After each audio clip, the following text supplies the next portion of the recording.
நாகையில் ஷிப்ட் காரில் tape recorder பொருத்தும் இடத்தில் மறைத்து வைத்து வெளிமாநில மதுபாட்டில்களை கடத்திய பெண் உள்ளிட்ட 2 கைது செய்யப்பட்டிருக்கின்றனர். 400 மதுபாட்டில்களை ஒரே ரவுண்டில் கடத்திய பாடி சோடாக்கள் போலீசாரிடம் வசமாக சிக்கியது எப்படி?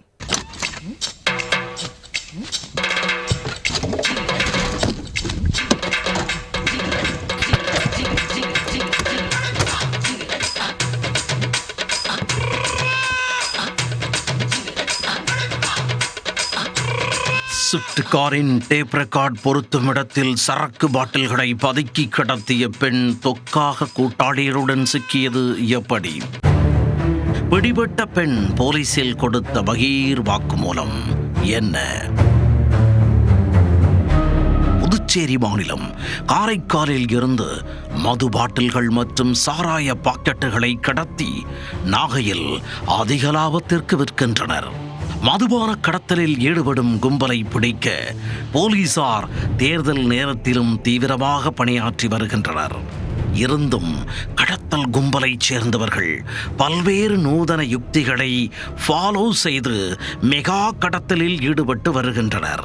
விதவிதமான கெட்டப்புகளை போட்டு புது ரூட் எடுத்து புதுச்சேரியில் இருந்து நாகைக்கு மது பாட்டில்களை கடத்துகின்றனர். எந்த கெட்டப்பில் வந்தாலும் சரி, நாங்கள் விட மாட்டோம் என அதிகாரிகளும் அதிரடி காட்டி வருகின்றனர். இப்படித்தான் தற்போது புது டீம் ஒன்று நூதன முறையில் மது பாட்டில்களை கடத்தி வசமாக சிக்கிக் கொண்டனர். வெளிப்பாளையம் காவல் நிலையத்திற்கு உட்பட்ட பகுதியில் தற்காலிக சோதனை சாவடி அமைத்து போலீசார் சோதனையில் ஈடுபட்டிருந்தனர். அப்போது சந்தேகத்திற்கிடமாக வந்த ஸ்விஃப்ட் காரை வழிமறித்து சோதனை செய்தனர். கார் முழுக்க தேடியதில் டேப் ரெக்கார்டர் வைக்கும் பகுதியில் ஏதோ பாட்டில் குலுங்கும் சத்தம் கேட்டுள்ளது. குடோனில் பதுக்கி வைத்திருப்பது போல தோண்ட காரில் மது பாட்டில்கள் சிக்கின.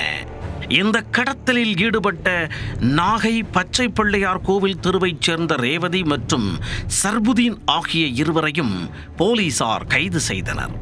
கடத்தலுக்கு பயன்படுத்திய கார் மற்றும் கடத்தப்பட்ட 90 ml கொண்ட 400 புதுச்சேரி மது பாட்டில்களையும் அதிகாரிகள் பறிமுதல் செய்தனர். தொடர்ந்து மது பாட்டில்கள் கடத்தலில் ஈடுபட்டால் உரிய நடவடிக்கை எடுக்கப்படும் என நாகை மாவட்ட எஸ்பி ஹர்ஷிங் எச்சரிக்கை விடுத்துள்ளார். இதனால் லோக்கலில் கள்ளத்தனமாக மது பாட்டில்கள் கடத்தி விற்கும் கும்பல் ஜர்க்காகியுள்ளனர்.